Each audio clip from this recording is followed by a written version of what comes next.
কি কয় আলামিন কয় সব কাজ তো আমি করে দিচ্ছি আপনি কি আর করবেন না মানে সব কাজ তো শেষই এখন তার কোনো কাজ নেই আমি নাচতে করে নাচবো আমি করে আমরা নাচবো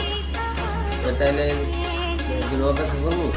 গায়ের জন্য আবার কি ওরা করতে হবে আমরা কি জানতে পারবো জানবে নাচতে করে তারপরে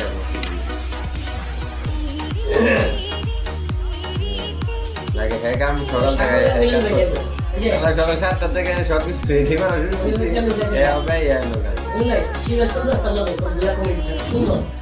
হবে এই চাচার নাম বাড্ডে রাস্তার মাঝে কল দিয়ে যাচ্ছে একবারে চৌরাস্তার মাঝে টানে